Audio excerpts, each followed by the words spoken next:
आपका स्वागत है। आइए सबसे पहले कुछ प्रश्नों को देख लेते हैं। What is the Atlantic meridional overturning circulation? AMOC क्या है?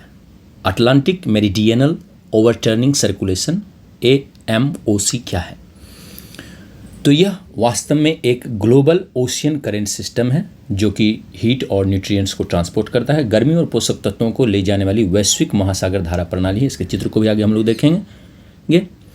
What primarily drives the AMOC? AMOC को मुख्य रूप से क्या संचालित करता है? तो इसको संचालित करता है मुख्य रूप से differences in water temperature and salinity. पानी के तापमान और लवणता में अंतर से ही आमतौर पर महासागरीय धाराएं जो हैं वो चलती हैं। कोई भी ओशन सर्कुलेशन जो है उसके पीछे ये सबसे बड़ा कारण होता है। अगले प्रश्न को हम लोग देख लेते हैं।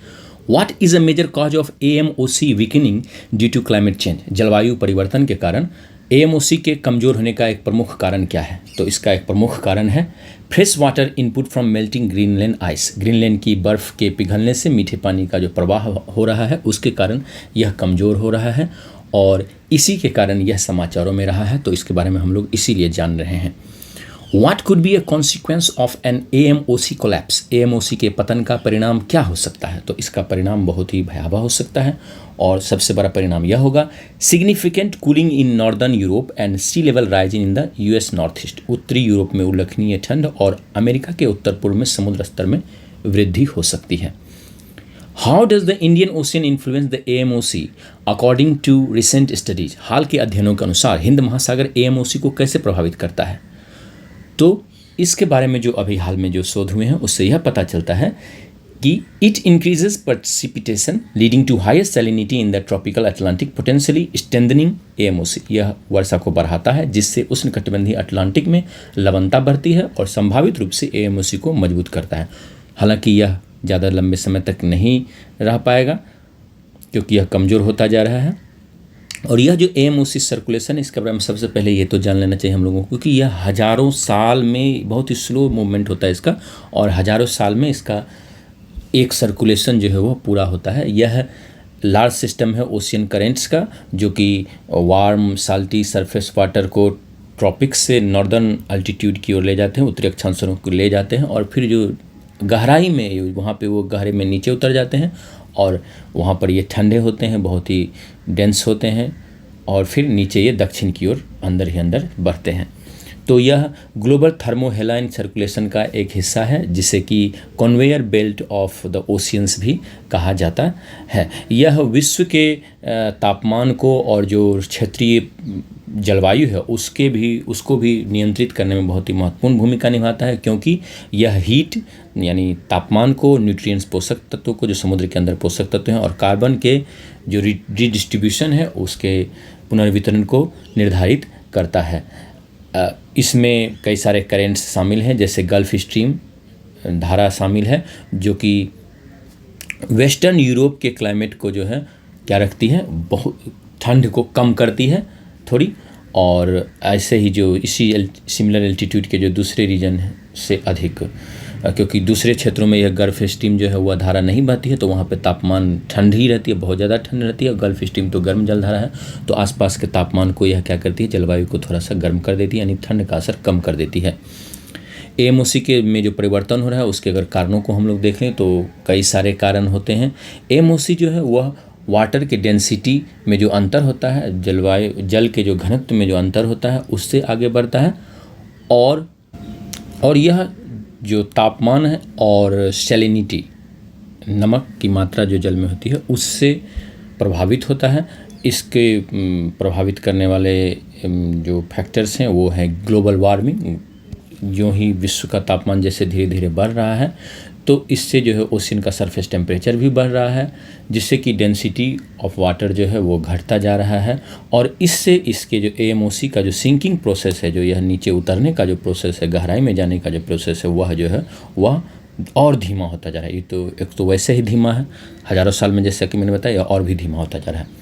दूसरा फ्रेश वाटर इनपुट इसमें आ रहा है क्योंकि अब जो ग्रीनलैंड का आइस शीट्स जो है वो पिघलता जा रहा है और नॉर्दर्न अटलांटिक में जो है वर्षा की मात्रा भी बढ़ रही है क्लाइमेट चेंज के कारण, जिससे कि अगर यह मीठा जल इसमें आएगा तो इसकी सैलिनिटी जो है वह यानी नमक की मात्रा जो है वह कम होगी। इससे पानी जो है वह कम डेंस हो जाएगा, कम घना हो जाएगा और इससे फिर एएमओसी जो है वीक हो जाएगा। नेचुरल वेरिएबिलिटी से भी यह प्रभावित हो रहा है, क्योंकि इसको प्रभावित करने वाला एक हिस्टोरिकल इवेंट भी होता है जिसे डांसगार्ड ओसगर इवेंट भी कहते हैं। लेकिन यह जो है यह नेचुरल इवेंट होता है, लेकिन जो ह्यूमन इंड्यूस्ड चेंजेज हैं, मानव के द्वारा जो लाए जा रहे हैं चेंज हैं, वो बहुत ही तेज़ी से आ रहे हैं और यह जो है यह एएमओसी को बहुत अधिक प्रभावित कर रहा है। इंडियन ओशियन का जो इन्फ्लुएंस है, प्रभाव है, वह अभी कुछ दिनों के लिए जो है यह इसे मजबूत करेगा, लेकिन यह लंबे समय तक नहीं टिक पाएगा, क्योंकि इंडियन ओशियन जो वह क्या कर रहा है, उसमें वार्मिंग होने से क्या हो रहा है, वर्षा की मात्रा बढ़ रही है, जिससे कि अटलांटिक का रेनफॉल जो है वो कम हो रहा है। इससे सैलिनिटी जो है वो बढ़ी रह रही है ट्रॉपिकल अटलांटिक वाटर्स में, लेकिन यह ज़्यादा समय तक नहीं रह पाएगा। और एएमओसी के अगर हम लोग सर्कुलेशन को देखें तो यह जो है यह इसी तरह से यहाँ से यह ऊपर जाता है। जब यह ऊपर जाता है तो जाते जाते यहाँ पर यह ठंडा वातावरण यहाँ पे मिलता है और यह ठंडा हो जाता है और ठंडा होने के कारण भारी होकर फिर नीचे चला जाता है।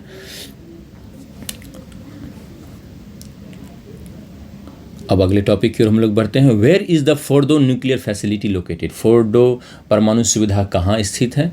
तो यह सुविधा जो है वह स्थित है ईरान में ही स्थित है और ईरान के क्यूम के निकट है। यह 30 किलोमीटर उत्तर पूर्व में स्थित है। What is the official name of the Fordow nuclear facility? Fordow परमाणु सुविधा का आधिकारिक नाम क्या है? तो इसका आधिकारिक नाम है शहीद अली मोहम्मदी न्यूक्लियर फैसिलिटी और यहीं पर अमेरिका ने हमला किया था अभी न्यूक्लियर फैसिलिटी को तबाह करने के लिए B-2 बॉम्बर्स का यूज किया था। तो इसीलिए यह टॉपिक जो है वो हमारे लिए महत्वपूर्ण है। अब हम लोग जान लेते हैं कि परमाणु संवर्धन क्या होता है, क्योंकि यह हाल फिलहाल में बहुत ही चर्चा में रहा है और ईरान पर इजराइल के हमले का मुख्य कारण यही है कि वह परमाणु संवर्धन करने में सक्षम है और इजराइल को यह खतरा रहा है कि वह परमाणु बम बना लेगा। और ईरान शुरू से ही कह रहा है कि एक जूइश स्टेट को दुनिया में रहने का कोई हक नहीं, तो अगर वह परमाणु बम बना लेता है तो ईरान इजराइल पर बम मार सकता है, न्यूक्लियर बम, और फिर इजराइल ही खत्म हो जाएगा। तो अपनी सुरक्षा के लिए उसने यह कदम उठाया है।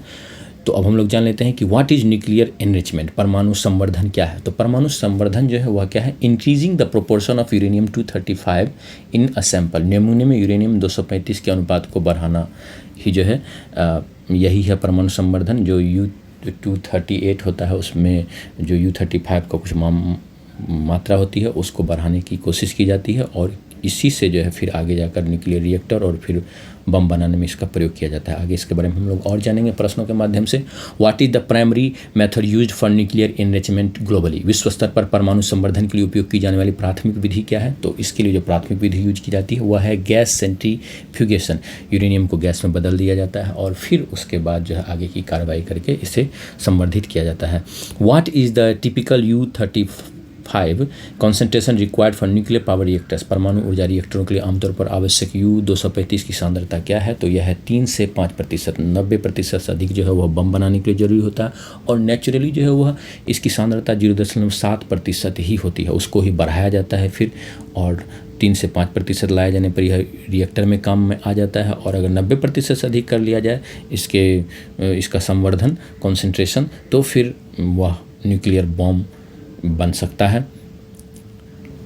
What is fissionable uranium? विखंडनीय यूरेनियम क्या है? तो विखंडनीय यूरेनियम जो है वह यूरेनियम का ऐसा आइसोटोप है जो कि परमाणु विखंडन श्रृंखला प्रतिक्रिया को बनाए रख सकता है। Uranium with isotopes capable of sustaining a nuclear fission chain reaction. Nuclear fission chain reaction में यही होता है कि एक चेन रिएक्शन होता है और जिससे कि यूरेनियम जो है वह टूटता जाता है और यही चेन रिएक्शन को अगर कंट्रोल कर लिया जाए तो न्यूक्लियर रिएक्टर में एनर्जी वह पैदा करता है और जो बम होता है उसमें यह चेन रिएक्शन जो है अनकंट्रोल होता है और वह फिर विनाश का कारण बनता है। Which uranium isotope is primarily fissionable in nuclear reactors? परमाणु रिएक्टरों में मुख्य रूप से कौन सा यूरेनियम समस्थानिक विखंडनीय है? तो यह यूरेनियम 235 होगा। आगे हम लोग देखते हैं अगले प्रश्न को। Why is uranium 235 considered fissionable? Uranium 235 को विखंडनीय क्यों माना जाता है? तो इसको विखंडनीय इसलिए माना जाता है क्योंकि its nucleus splits easily when struck by thermal neutrons. इसका नाभिक थर्मल न्यूट्रॉन से टकराने पर आसानी से विभाजित हो जाता है। तो इस यह प्राकृतिक प्रचुरता U-238 से इसकी अधिक नहीं है। U-238 ही जो प्राकृतिक रूप से प्रचुरता में पाया जाता है और फिर उसी में से जो कुछ मात्रा होती है 235 से लेकर उसे इनरिच किया जाता है। तो ये जो यूरेनियम 235 है, इसमें क्या किया जाता है कि न्यूट्रियन से जो है उस पर, उसके नाभिक पर मारा जाता है थर्मल न्यूट्रॉन से, और फिर वह उसमें फिशन रिएक्शन शुरू हो जाता है और वह यानी वह टुकड़ों में बंटने लगता है।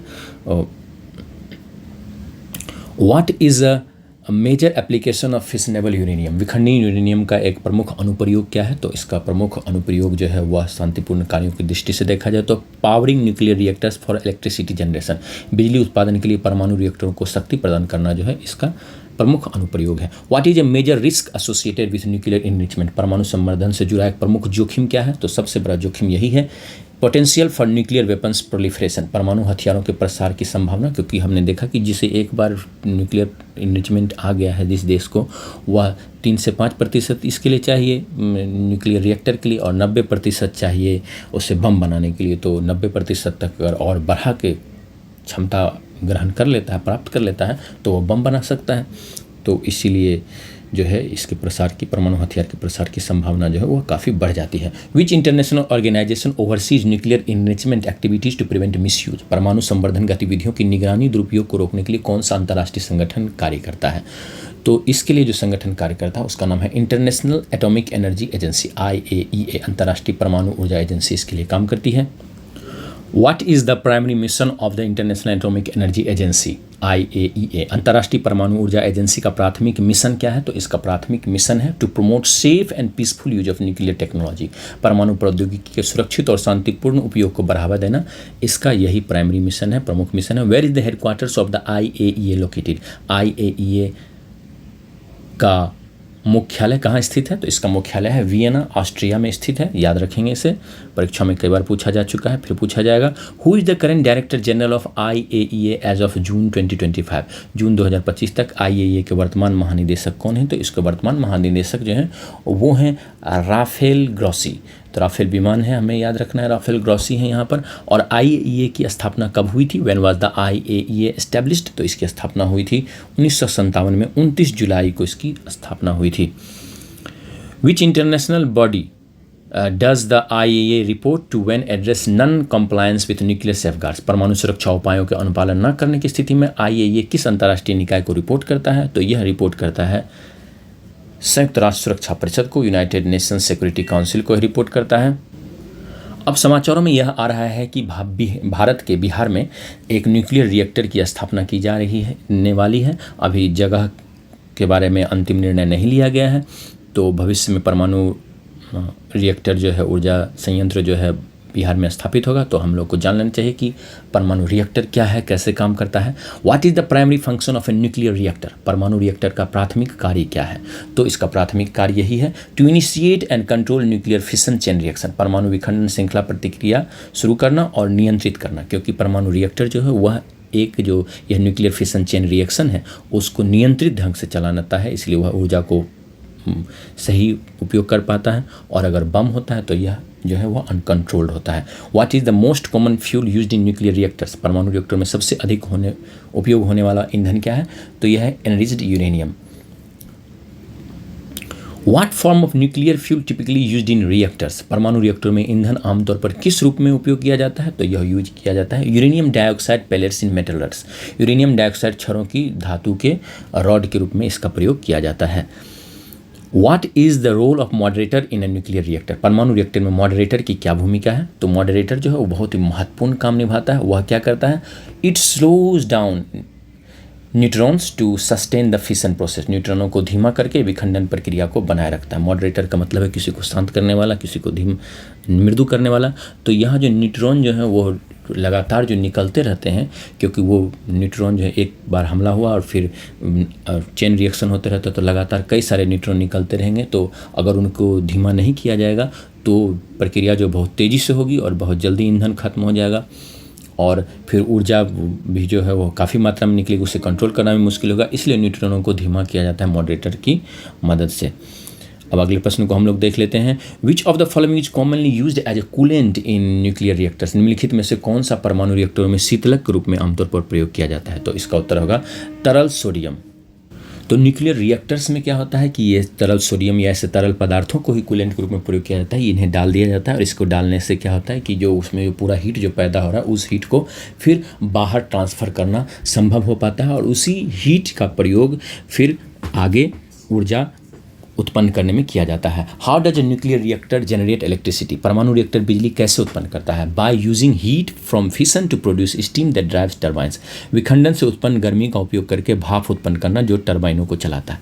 तो न्यूक्लियर रिएक्टर जो है वास्तव में क्या करता है, वह न्यूक्लियर रिएक्शन जो हो रहा है या फिशन रिएक्शन जो हो रहा है, परमाणु का जो विखंडन हो रहा है, यहाँ याद रखेंगे विखंडन होता है, संलयन नहीं होता है, फ्यूज़न नहीं होता है, फिशन होता है। और यह जो विखंडन की प्रक्रिया है इसके माध्यम से हीट जनरेट किया जाता है और उस हीट के द्वारा टरबाइन को चलाया जाता है। यानी जैसे जितने भी जो बिजली पैदा करने वाले संयंत्र होते हैं वहाँ पर जैसे थर्मल वाला होता है, वहाँ पे क्या किया जाता है, वहाँ पर कोयला से हीट को पैदा किया जाता है ताकि फिर टरबाइन को चलाया जा सके। और तो यहाँ पर भी परमाणु रिएक्टर में भी जो है यह न्यूक्लियर फिशन के माध्यम से स्टीम प्रोड्यूस किया जाता है और फिर जो है टरबाइन को चलाकर बिजली पैदा किया जाता है। What material is commonly used for control rods in nuclear reactors? परमाणु रिएक्टरों में नियंत्रण रॉड के लिए आमतौर पर कौन सी सामग्री उपयोग की जाती है? तो यह सामग्री होती है बोरोन या कैडमियम। बोरोन या कैडमियम के माध्यम से परमाणु संयंत्रों में जो है एक्टिव जो भी रिएक्शंस हो रहे हैं उनको नियंत्रित करने का प्रयास किया जाता है, इनकी छड़ों को डाला जाता है वहाँ पर। Which type of nuclear reactor uses heavy water as both a moderator and coolant? कौन सा परमाणु रिएक्टर भारी पानी को मॉडरेटर और शीतलक दोनों के रूप में उपयोग करता है? तो भारी पानी जो होता है वह D2O कहलाता है और यह हाइड्रोजन का एक समस्थानिक है, ड्यूटेरियम ऑक्साइड है। तो यहाँ जो है इसका प्रयोग कहाँ किया जाता है? इसका प्रयोग किया जाता है कैंडू रिएक्टर में। कनाडा का रिएक्टर है एक प्रकार का, तो इसे कैंडू रिएक्टर कहते हैं। अब हम लोग मॉडरेटर और कूलेंट को थोड़ा और भी विस्तार में जान लेते हैं। तो मॉडरेटर जो है वह क्या होता है, वह जो बहुत तेज़ी से जो फास्ट न्यूट्रॉन्स होते हैं उनको धीमा कर देता है, उनको स्पीड को थोड़ा थर्मल लेवल पे ले आता है, धीमा कर देता है ताकि जो है वो फिशन जो है U-35 में कर पाए। कॉमन मॉडरेटर्स जो होते हैं वो वाटर होता है, जैसे लाइट वाटर का प्रयोग किया जाता है प्रेशराइज्ड वाटर रिएक्टर में, और बॉयलिंग वाटर रिएक्टर्स में हैवी वाटर का प्रयोग किया जाता है जो कि ड्यूटेरियम ऑक्साइड होता है, जैसे कैंडू रिएक्टर्स में किया जाता है। ग्रेफाइट भी मॉडरेटर के रूप में प्रयोग किया जाता है, जो पुराने वाले रिएक्टर होते थे RBM के, उनमें किया जाता था। अब कूलेंट के बारे में हम लोग देखें तो कूलेंट जो होते हैं वो एक फ्लूइड होते हैं, द्रव्य होता है जो कि हीट को रिएक्टर के कोर से, रिएक्टर के जो अंदर वाले हिस्से से उससे निकाल के उसको ट्रांसफ़र करता है स्टीम को जनरेट करने में, स्टीम पैदा करने में, भाप पैदा करने के लिए, ताकि बिजली जो है वह उत्पन्न हो सके। और जो कॉमन कूलेंट्स हैं वो है जैसे PWR और BWR में जो है पानी रहता है, हैवी वाटर रहता है, कैंडू रिएक्टर में लिक्विड सोडियम का प्रयोग किया जाता है, ब्रीडर रिएक्टर में, और गैस का भी प्रयोग किया जाता है जैसे हीलियम और कार्बन डाइऑक्साइड का, जो कि एडवांस्ड गैस कूल्ड रिएक्टर्स होते हैं उनमें। तो अब हमें देखना है कि बिहार में किस प्रकार का रिएक्टर स्थापित होता है। अब हम लोग देख लेते हैं अगले प्रश्न को। What is the primary purpose of the containment structure in a nuclear reactor? परमाणु रिएक्टर में कंटेनमेंट संरचना का प्राथमिक उद्देश्य क्या होता है?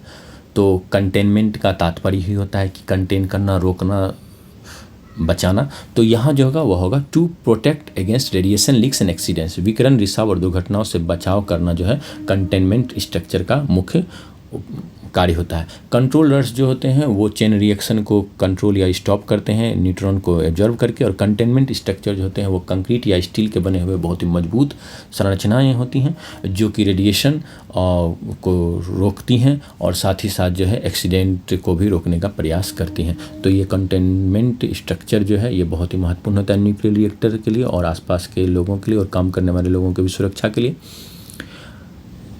अब अगले प्रश्न की ओर हम लोग बढ़ते हैं। What environmental benefit does a nuclear reactor provide compare to coal power plants? कोयला बिजली संयंत्रों की तुलना में परमाणु रिएक्टर कौन सा पर्यावरणीय लाभ प्रदान करता है? तो ये बहुत महत्वपूर्ण है क्योंकि ये लोअर कार्बन डाइऑक्साइड इमिशन करते हैं, कम कार्बन डाइऑक्साइड उत्सर्जन करते हैं, इसलिए ये जो है कोयला वाले बिजली संयंत्र हैं उनकी तुलना में बहुत ही अधिक लाभदायक है पर्यावरणीय दृष्टि से देखा जाए। लेकिन इनको मैनेज करना जो है वह एक जटिल काम है, एक बेहतर टेक्नोलॉजी और बहुत अच्छे प्रबंधन की ज़रूरत होती है इनके लिए। अब अगले टॉपिक की ओर हम लोग बढ़ते हैं। What is the significance of the 1456 CE Shri slam copper plate inscription? 1456 ईस्वी श्री सैलम ताम्रपट्टी का शिलालेख का महत्व क्या है? तो 1456 ईस्वी पुराना एक का श्री सैलम ताम्रपट्टी का शिलालेख प्राप्त हुआ है। उसका महत्व क्या है? तो इसका महत्व यह है कि it is the first Indian epigraphical reference to Halley's comet. यह भारत में हेली धूमकेतु का पहला शिलालेखी उल्लेख है। तो उस समय भी भारत के लोग जो थे वो धूमकेतुओं के बारे में जानते थे और धूमकेतु गुजरते थे जब अंतरिक्ष में, तो उसका उन्होंने अध्ययन किया था, उसे देखा था और इसका वर्णन भी किया गया है। यह जो है यह श्री सैलम मल्लिका अर्जुन स्वामी टेम्पल आंध्र प्रदेश में यह शिलालेख मिला है, ताम्रपट्टी का शिलालेख मिला है। अब इसी से जुड़ा हुआ एक प्रश्न यह है कि when will Halley's comet be visible again from earth with the naked eye? Halley धूमकेतु पृथ्वी से नग्न आँखों से अगली बार कब दिखाई देगा? तो यह दिखाई देगा 2061 में। उम्मीद है कि जुलाई 2061 में दिखाई देगा। ये पिछली बार यह 1986 में दिखाई दिया था। तो यह आमतौर पर 75 से 79 वर्षों के अंतराल में दिखाई देता है। तो आमतौर पर बुक में आप 76 वर्ष देखिएगा, 76 वर्ष के अंतराल में दिखाई देता है। तो 76 जो जगह तो 2062 हो जाएगा, तो 2061 में लेकिन यह दिखाई देगा। अब अगले प्रश्न की ओर हम लोग बढ़ते हैं। When and where was Shyama Prasad Mukherjee born? Shyama Prasad Mukherjee का जन्म कब और कहाँ हुआ था? तो उनका जन्म हुआ था 6 जुलाई 1901 को कलकत्ता में हुआ था इनका जन्म, और ये एक बहुत ही महान भारत माता के सपूत थे। 6 जुलाई 1901 कलकत्ता में इनका जन्म हुआ था। What was Shyama Prasad Mukherjee role in Jawaharlal Nehru cabinet? Jawaharlal Nehru के मंत्रिमंडल में श्यामा प्रसाद मुखर्जी की क्या भूमिका थी? तो वे उद्योग और आपूर्ति मंत्री थे, minister for industry and supply थे वो, और फिर उन्होंने इस्तीफा भी दे दिया था। तो वो भी हम लोग देखेंगे। Which political party did Shyama Prasad Mukherjee found in 1951? Shyama Prasad Mukherjee ने 1951 में कौन सी राजनीतिक पार्टी की स्थापना की थी? तो उन्होंने स्थापना की थी भारतीय जनसंघ की, जो कि भारतीय जनता पार्टी, वर्तमान की जो भारतीय जनता पार्टी है इसकी प्रिकर्सर है, यानी इसकी पुरानी पार्टी है। इसी से भारतीय जनसंघ से जनता पार्टी बनी, फिर भारतीय जनता पार्टी बनी। Why did Shyama Prasad Mukherjee resign from Nehru's cabinet in 1950? Shyama Prasad Mukherjee ने 1950 में नेहरू के मंत्रिमंडल से इस्तीफा क्यों दे दिया? तो due to disagreement over Liaquat Nehru pact, Liaquat Nehru समझौते पर असहमति के कारण, क्योंकि इसमें हिंदू हितों की जो है वह अवहेलना की गई थी उनके हिसाब से, तो इसलिए उन्होंने इस्तीफा दे दिया। लियाकत नेहरू समझौता जो था वह वास्तव में जो भारत से पाकिस्तान गए लोग थे और पाकिस्तान से जो भारत आए हुए लोग थे उनके बारे में, उनके सेटलमेंट के बारे में, उनके संपत्तियों के संबंधित में समझौता था, और इसके जो टर्म्स और कंडीशंस थे उससे श्यामा प्रसाद मुखर्जी जो थे असहमत थे। उनका आरोप था कि नेहरू ने हिंदू हितों की अवहेलना की है। अब अगले प्रश्न की ओर हम लोग बढ़ते हैं। What was the cause of Shyama Prasad Mukherjee's death in 1953? 1953 में श्यामा प्रसाद मुखर्जी की मृत्यु का क्या कारण था? तो उनका कारण यह था कि heart attack in Kashmir while in custody, Kashmir में हिरासत में दिल का दौरा पड़ने के से उनकी मृत्यु हो गई थी, और वे कश्मीर को जो स्पेशल स्टेटस दिया गया था उसका विरोध कर रहे थे, धारा 370 का विरोध कर रहे थे, और उनका मानना था कि इस एक देश में जो है 2 विधान 2 निशान और 2 प्रधान नहीं हो सकते हैं, एक विधान 1 निशान और 1 प्रधान होना चाहिए। तो एक ही संविधान होना चाहिए, क्योंकि कश्मीर को अलग संविधान भी दिया गया था, एक निशान होना चाहिए, यानी एक ही झंडा होना चाहिए, जबकि कश्मीर को दूसरा झंडा भी, स्पेशल झंडा भी रखने का मिला हुआ था 370 के तौर। एक प्रधान होना चाहिए। उसमें वहाँ के जो सर्वेसर्वा होते थे, वहाँ के जो मुख्यमंत्री अभी जो कहलाते हैं वो प्रधानमंत्री कहलाते थे, तो 2 प्रधान की भी बात हो रही थी। तो उनका कहना था कि एक विधान 1 निशान और 1 प्रधान होना चाहिए। 23 जून 1953 को उनकी मृत्यु हुई थी, और ये आरोप लगाया गया था कि उनकी मृत्यु जो है वो दिल के दौरा पड़ने से नहीं हुई, बल्कि उनकी एक तरह से कस्टोडियल हत्या हो गई थी। पता नहीं क्या सच है। अगले प्रश्न की ओर हम लोग बढ़ते हैं। The second volume of wings to our hopes and आशाओं की उड़ान is a collection of whose speeches? Wings to our hopes और आशाओं की उड़ान का दूसरा खंड किनके भाषणों का संग्रह है? तो यह प्रेसिडेंट द्रौपदी मुर्मू, राष्ट्रपति द्रौपदी मुर्मू के भाषणों का संग्रह है। उनके कार्यकाल के दूसरे वर्ष से संबंधित जो उनके स्पीचेज हैं उसका जो सेलेक्टेड स्पीचेज हैं उनको इसमें शामिल किया गया है। विंग्स टू आवर होप्स और आशाओं की उड़ान, अंग्रेजी और हिंदी में ये किताबें हैं और पब्लिकेशन डिवीज़न के द्वारा इसे छापा गया है।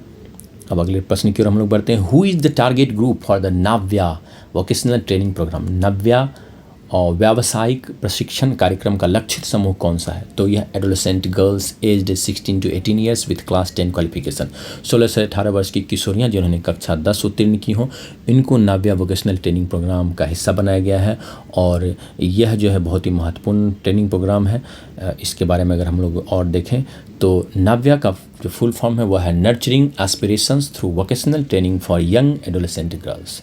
यह ministry of women and child development का एक पायलट इनिशिएटिव है और वो ministry of skill development and entrepreneurship के साथ मिलकर यह कर रहा है। इसको जून 2025 को सोनभद्र उत्तर प्रदेश में लॉन्च किया गया है। इसका उद्देश्य यही है कि 16 से 18 साल की जो लड़कियां हैं उनका जिनका मिनिमम क्वालिफिकेशन क्लास 10 है, जिन्होंने कम से कम 10वीं की परीक्षा पास कर ली है, उन सबको जो है समर्थ बनाया जाए, उनको वोकेशनल ट्रेनिंग दिया जाए। और ये जो ट्रेनिंग होंगे वो नॉन ट्रेडिशनल और इमर्जिंग जॉब रोल्स होंगे।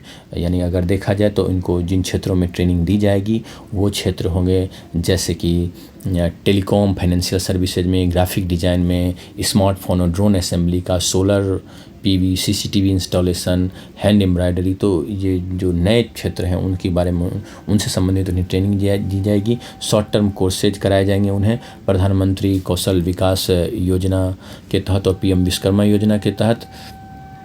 और यह जो है 19 राज्यों में उनके जो एस्पिरेशनल डिस्ट्रिक्ट्स हैं वहाँ पर यह शुरू किया जाएगा और नॉर्थ ईस्ट में भी शुरू किया जाएगा।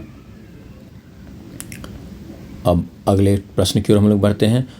Who is the author of the book new world 21st century global order in India? The new world 21वीं सदी का वैश्विक व्यवस्था और भारत पुस्तक के लेखक कौन है? तो इसके लेखक हैं राम माधव और ये हैं पूजनीय हैं ये हैं नारायण गुरु संत थे। और इनका महात्मा गांधी के साथ जो वार्तालाप हुआ था उसका सेंटेनरी सेलिब्रेशन यानी बातचीत का मिलने का जो और बातचीत करने का जो 100वां सालगिरह है वो मनाया जा रहा है। उसको पीएम ने एड्रेस किया, प्रधानमंत्री ने।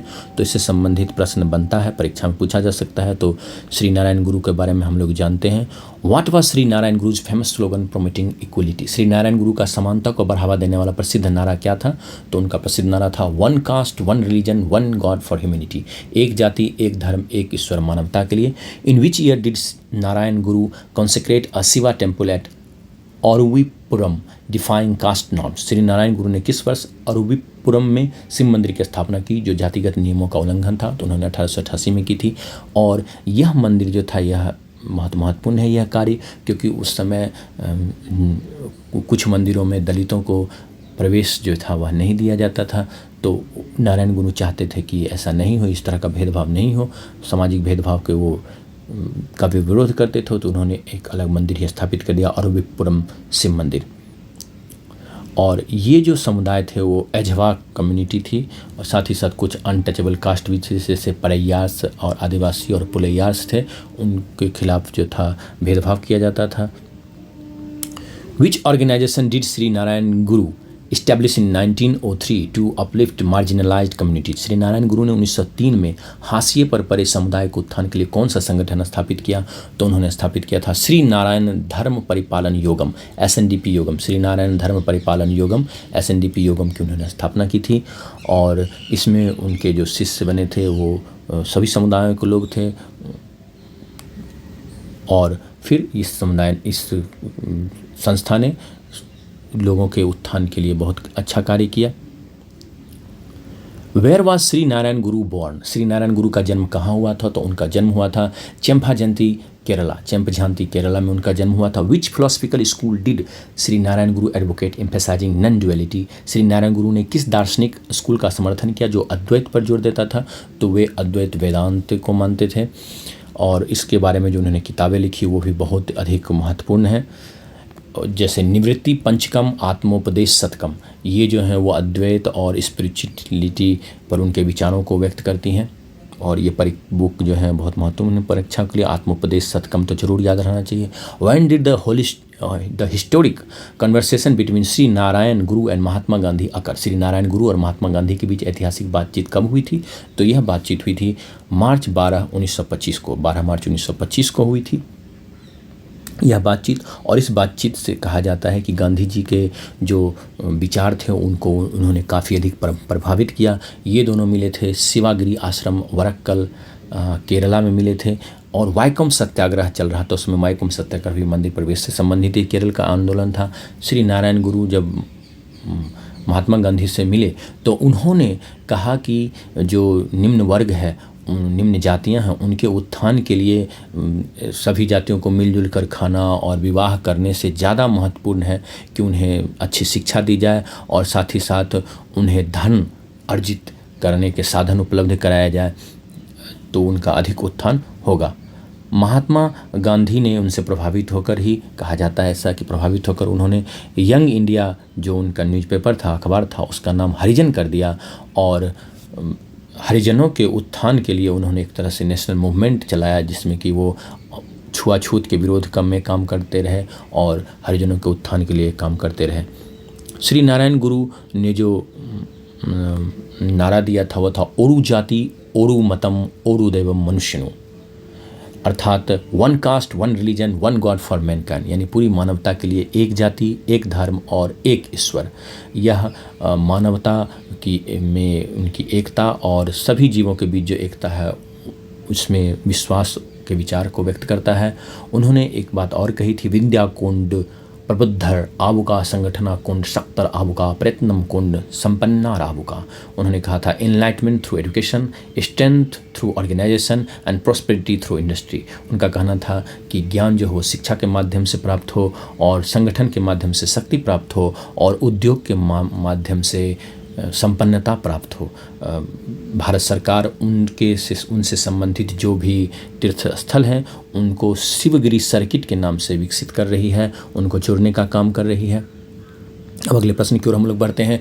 धरती आबा जन भागीदारी अभियान DAGA is associated with the empowerment of which community. धरती आबा जन भागीदारी अभियान किस समुदाय के सशक्तिकरण से जुड़ा है? तो यह जुड़ा है ट्राइबल कम्युनिटी जनजाति समुदाय के उत्थान से। धरती आबा, अगर आपको याद होगा तो धरती आबा भगवान बिरसा मुंडा के आंदोलन से जुड़ा हुआ है। अब यह जो कैंपेन है यह अब तक का भारत में लॉन्च किया गया सबसे बड़ा ट्राइबल एम्पावरमेंट कैंपेन है, सबसे बड़ा जनजाति सशक्तिकरण अभियान है जो 15 जून 2025 को लॉन्च किया गया है। इसका उद्देश्य अगर देखें तो इसका उद्देश्य ये है कि जो सेवाएं हैं भारत सरकार की, जैसे PM किसान के तहत, आयुष्मान भारत के तहत, आधार इनरोलमेंट के तहत, PM उज्ज्वला योजना, PM जनधन अकाउंट, इन सब की सुविधाएं जो है वो ट्राइबल कम्युनिटीज़ तक पहुँचाना और उन्हें सशक्त करना। और इसके तहत अगर देखा जाए तो अभी कुछ ही दिनों में लगभग 1.5 लाख आधार इनरोलमेंट हो गया है, 1.5 लाख से अधिक आयुष्मान भारत कार्ड, फिर PM किसान में लगभग 50,000 किसानों का रजिस्ट्रेशन, और इसी तरह से जनधन अकाउंट और उज्ज्वला योजनाओं में भी लोगों को जोड़ा गया है। इसका अगर उद्देश्य देखें तो यह 15 जून से 15 जुलाई 2025 तक 1 महीने का चलने वाला मूवमेंट है और इसमें 5.5 करोड़ ट्राइबल नागरिकों को लाभान्वित करने का प्रयास है। 1 लाख ट्राइबल गांव तक पहुंचने का उद्देश्य है और 550 से अधिक जिलों में 31 राज्यों और यूनियन टेरिटरीज के वहां पर पार्टिकुलरली वल्नरेबल ट्राइबल ग्रुप्स के आवासों तक पहुंचना है, ताकि उन तक सीधे सीधे उनके घर तक जो है सरकार की सेवाएं जो है वो पहुंच सकें। तो बहुत ही महती योजना है। What was the theme of international yoga day 2025 celebrated in Visakhapatnam. Visakhapatnam में मनाए गए अंतर्राष्ट्रीय योग दिवस 2025 का थीम क्या था? तो इसका थीम था yoga for one earth one health, yoga एक पृथ्वी एक स्वास्थ्य के लिए। What was the official name given to the yoga day 2025 campaign in Andhra Pradesh. Andhra Pradesh में योग दिवस 2025 अभियान का आधिकारिक नाम क्या था? तो इसका नाम था योगांध्र। योगांध्र, योगा और आंध्रा को जोड़कर योगांध्र बनाया गया, Yogandhra 2025। How many participants contributed to the Guinness world record for the largest yoga gathering Visakhapatnam on June 21, 2025। 21 जून 2025 को विशाखापत्तनम में सबसे बड़े योग समागम के लिए गिनीज विश्व रिकॉर्ड में कितने प्रतिभागियों ने योगदान दिया? तो इसमें 3.03 लाख से अधिक प्रतिभागियों ने योगदान दिया और यह एक तरह का गिनीज बुक रिकॉर्ड रहा। Which group set a Guinness world record by performing Surya Namaskar during the yoga day 2025 event in Visakhapatnam. Visakhapatnam में योग दिवस 2025 के दौरान सूर्य नमस्कार करके किस समूह ने गिनीज विश्व रिकॉर्ड बनाया? तो 22,000 122 जनजाति छात्रों ने इसमें सूर्य नमस्कार करके विश्व रिकॉर्ड बनाया, गिनीज वर्ल्ड रिकॉर्ड बनाया है। यह 11वां इंटरनेशनल योगा डे था और जून 2025 में 21 जून 2025 को विशाखापत्तनम में यह मनाया गया। और इसको अगर इसका स्केल देखा जाए तो अब तक इस स्केल का नहीं हुआ था और इसको ग्लोबल रिकॉग्निशन भी मिला है। Yoga for one earth one health जो था यहाँ पर थीम था और योगांध्र जो था वो इसका ब्रांडेड नाम दिया गया था। और इसका उद्देश्य था विशाखापत्तनम को ग्लोबल योगा हब के रूप में ट्रांसफॉर्म करना, रिकॉर्ड ब्रेकिंग पार्टिसिपेशन कराना। तो यही सब कुछ हुआ यहाँ पर। अब उम्मीद करता हूँ कि ये वीडियो आपको पसंद आया होगा, तो ज़रूर इसे लाइक करें क्योंकि मेहनत से बना है, आप देख सकते हैं खुद ही। और शेयर भी करें अपने दोस्तों के बीच ताकि उन्हें भी लाभ मिले। जो शेयर करता है वही केयर करता है। और कमेंट करें कि कैसा लगा ये वीडियो। और अगर आपने चैनल को सब्सक्राइब नहीं किया तो प्लीज़ चैनल को सब्सक्राइब कर लें और बेल आइकन भी दबा लें। जिन्होंने चैनल को सब्सक्राइब कर लिया है और जिन्होंने नहीं सब्सक्राइब किया है उनको भी, और जो देख रहे हैं इस वीडियो को उन सबको thank you very very much. Take care.